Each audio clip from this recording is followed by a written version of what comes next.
Alhamdulillahi Rabbil Alamin. Ashhadu an la ilaha illallah wa ashhadu anna Muhammadan abduhu wa rasuluh. Allahumma salli wa sallim ala Sayyidina Muhammad wa ala alihi wa sahbihi wa barik wa sallim. Ayuhan nas ittaqullah wa kunu minal muttaqin. Qala Allah Ta'ala fil Qur'anil Karim. A'udzu billahi minasy syaithanir rajim. Bismillahirrahmanirrahim. Qul in kuntum tuhibbunallaha fattabi'uni yuhibbukumullah wa yaghfir lakum dzunubakum wallahu ghafurur rahim. Shadaqallahul azim. Hadirin sidang jamaah Jumat yang dimuliakan oleh Allah Subhanahu wa taala.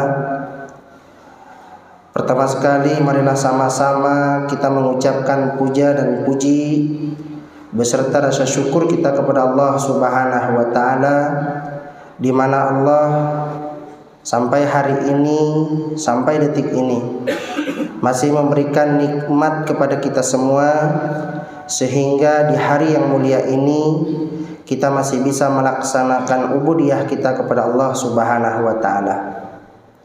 Salawat dan salam mari sama-sama kita doakan semoga Allah sampaikan kepada baginda Nabi besar Muhammad sallallahu alaihi wasallam, seorang manusia yang mencintai umatnya lebih daripada mencintai dirinya sendiri.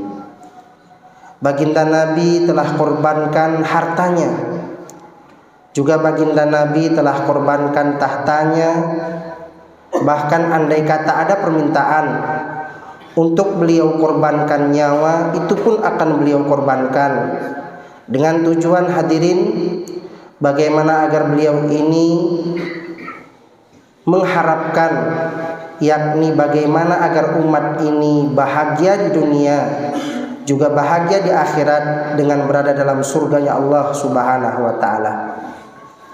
Salam dan salam juga mari pula kita doakan semoga kiranya Allah sampaikan kepada al dan sahabat beliau, juga kepada para alim ulama, apakah itu ulama mutakaddimin, ulama mutakhirin, juga alim ulama yang masih Allah hidupkan pada zaman kita saat ini. Hadirin sidang jamaah Jumat yang dimuliakan oleh Allah Subhanahu wa taala.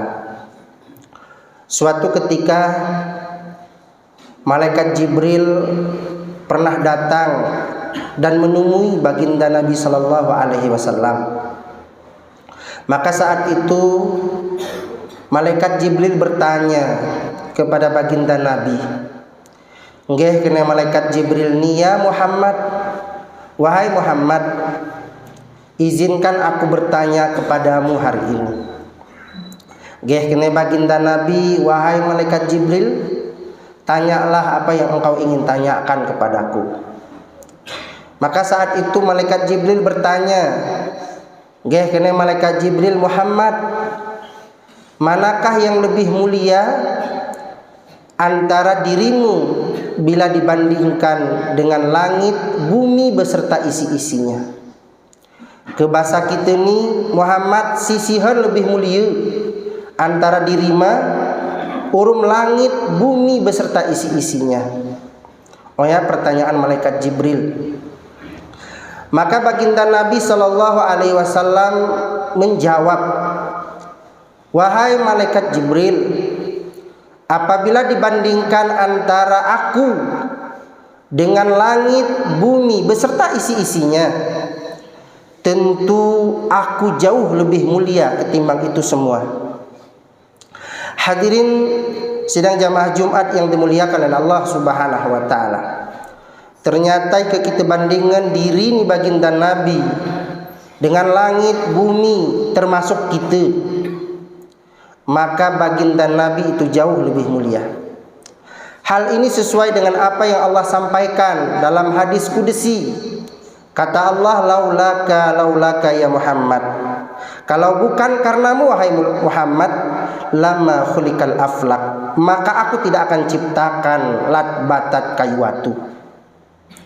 Maka wajar baginda Nabi itu lebih mulia apabila dibandingkan dengan langit, bumi beserta isi-isinya. Hadirin sidang jamaah Jumat yang dimuliakan oleh Allah Subhanahu wa taala. Ternyata adanya bumi itu karena adanya baginda Nabi. Adanya bumi ini juga karena adanya baginda Nabi. Termasuk hadirin adanya kita hari ini terlahir ke permukaan bumi, hidup di permukaan bumi. Itu semua karena baginda Nabi besar Muhammad sallallahu alaihi wasallam. Maka wajar apabila baginda Nabi katakan kepada malaikat Jibril, aku lebih mulia ketimbang itu semua. Maka malaikat Jibril bertanya kedua kalinya, wahai Muhammad, ika bese, manakah yang lebih mulia antara dirimu dengan agama? Maka saat itu hadirin sidang jamaah Jumat yang dimuliakan oleh Allah Subhanahu wa taala, baginda Nabi ini meneteskan air mata seraya berkata kepada malaikat Jibril, wahai malaikat Jibril, apabila dibandingkan antara diriku dengan agama, demi Allah, agama itu jauh lebih mulia ketimbang diriku. Kenapa hadirin? Ike bumi, langit beserta isi-isinya itu ada karena baginda Nabi. Tapi aku ada nggih kena baginda Nabi. Aku dilahirkan, aku diutus, bahkan aku disakiti, aku terusir ari kampung tembuniku, tempat di mana aku dilahirkan dan dibesarkan, aku terusir. Itu semua karena agama. Terlahir karena agama, diutus karena agama, disakiti karena agama, terusir pun karena agama. Maka agama yang aku bawa ini, kata baginda Nabi, jauh lebih mulia apabila dibandingkan dengan diriku. Hadirin sidang jamaah Jumat yang dimuliakan oleh Allah Subhanahu wa taala, dengan air mata baginda Nabi menjawab bahwa agama ini lebih mulia. Artinya apa hadirin? Hari ini Allah telah memberikan sebuah kemuliaan, sebuah kebesaran, sebuah keagungan, yakni agama Allah telah titipkan kepada kita. Maka agama yang Allah titipkan, yang Allah berikan secara cuma-cuma kepada kita hari ini, marilah secara bersama kita muliakan dan kita amalkan. Baginda Nabi mongot menangis, air mata beliau menetes, tubuh beliau berhamburan darah karena agama. Suatu ketika hadirin, baginda Nabi ini pernah berdakwah ke Taif, sebuah daerah dengan harapan bahwa beliau akan diterima dan dicintai oleh penduduk Taif. Maka berangkatlah baginda Nabi ke sana. Sesampai di sana, baginda Nabi bukan disambut dengan cinta, kasih sayang, kehangatan, tapi sebaliknya hadirin, baginda Nabi disambut dengan cacian, hinaan. Bahkan tubuh baginda Nabi dilempari dengan batu dan kotoran. Sampai-sampai hadirin, ulama kita sebutkan, baju putih yang dipakai oleh baginda Nabi harus tertukar dengan baju merah karena dipenuhi dengan darah dan air mata. Maka saat itu malaikat datang. Nggih, malaikat bertemu dengan baginda Nabi. Hana kena malaikat, wahai Muhammad, kenapa engkau biarkan mereka menyakitimu? Mintalah sama Allah agar Allah turunkan bencana kepada mereka. Katiangus Tuhan pakai bewet ni, minta sama Allah. Hana kena baginda Nabi, wahai malaikat, bukan itu yang saya inginkan. Tetapi yang saya inginkan kelak, akan lahir dari sulbi-sulbi mereka generasi-generasi yang akan mentuhankan Allah dan mengakui kenabianku. Hadirin sidang jamaah Jumat yang dimuliakan oleh Allah Subhanahu wa taala, Allah berikan agama kepada kita yang dihantarkan dengan darah dan air mata. Maka mari sekali lagi hadirin, apa yang dihantarkan oleh baginda Nabi ini kita hargai, kita amalkan, tidak kita sia-siakan, apalagi kita tinggalkan semata-mata. Mari kita amalkan agama. Memang ngebesar lumrahi hadirin, sesuatu yang diberikan secara cuma-cuma kurang dihargai. Matan tu Allah berikan secara cuma-cuma, kurang kita hargai. Tangan kita, kaki kita, mulut kita, hati kita, pikiran kita, harta kita yang diberikan secara cuma-cuma biasanya kurang kita hargai. Tetapi hadirin, iman yang Allah berikan secara cuma-cuma ini, maka jangan kita samakan dengan sesuatu yang tidak berharga. Sahabat Bilal hadirin, beliau disiksa untuk mendapatkan iman. Beliau disakiti, bahkan direncanakan untuk dibunuh hanya gara-gara mempertahankan iman dan agama. Ketika beliau diangkat menjadi gubernur, para sahabatnya bertanya, "Wahai Bilal, manakah masa yang paling indah dan nikmat yang engkau rasakan ketika engkau hidup di dunia?" Jawaban beliau bukan saat aku diangkat jadi gubernur, tapi jawaban beliau, masa-masa yang paling indah dan nikmat yang aku rasakan ketika aku hidup di dunia, di saat aku diletakkan di atas padang pasir yang begitu panas, di bawah terik matahari yang begitu panas, dan di atas perutku diletakkan batu yang besar, dan saat itu aku masih berucap ahad, ahad, ahad, Allah yang satu, Allah yang satu, Allah yang satu. Hadirin, hari ini seolah-olah agama ini kita hancurkan secara bersama-sama. Kenapa hadirin? Waktu kita HP, saat kita melihat televisi, pemberitaan di mana-mana bahwa saudara-saudara kita di Palestina itu dibantai. Masjidil Aqsa, masjid kiblat pertama umat Islam, dihancurkan oleh orang Israel. Baru-baru ini hadirin, masjid orang Islam dibakar oleh orang Hindu yang ada di India. Waktu kita rah berita ini hadirin, saat kita tonton di televisi, kita mengutuk dan marah. Nu jadi seni orang Israel kena kita. Kurang ngejerdi orang India yang Hindu yang membakar masjid umat Islam. Sedih gitu, khawatir gitu. Bahkan sebahagian kita ingin berangkat ke Palestina untuk membela masjid ikah kuone kuangusen pakia, kata sebahagian kita hadir. Tapi kita tidak sadar bahwa ada orang yang lebih kejam daripada Israel. Ada orang yang lebih kejam daripada Hindu yang ada di India, dan mereka hidup dan tinggal bersama kita.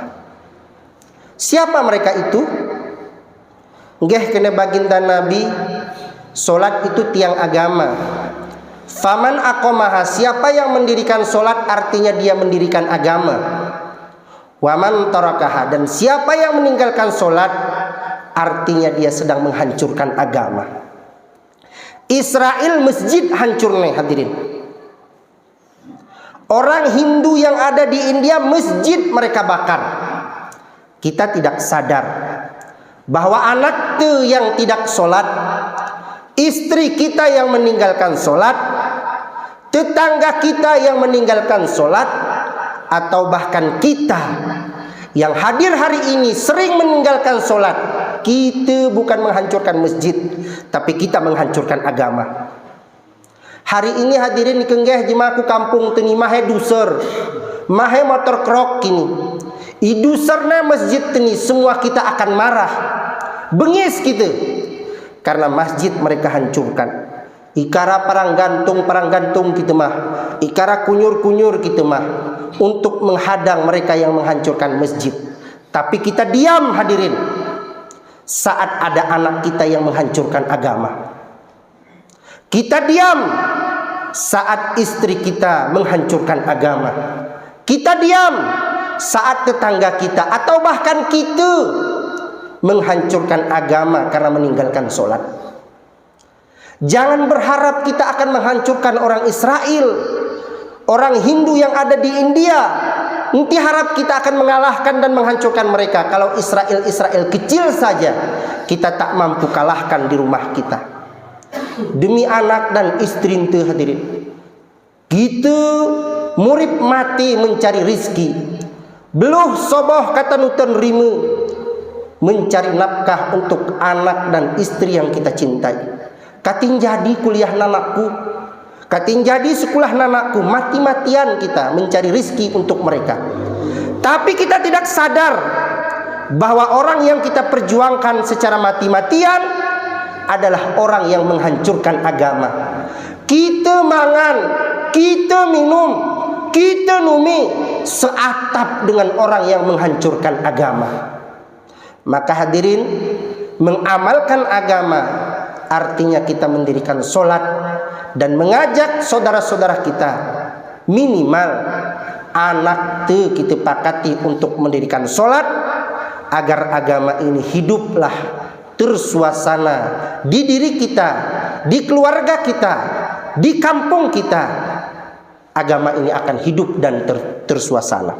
Tapi bila sholat ini ditinggalkan, sama halnya kita menghancurkan agama yang telah dibawa dihantarkan oleh baginda Nabi dengan darah dan air mata. Kiranya bermanfaat apa yang khatib sampaikan hari ini. Lebih dan kurang kepada Allah khatib mohon ampun, dan kepada segenap hadirin tolong diperbanyak maaf.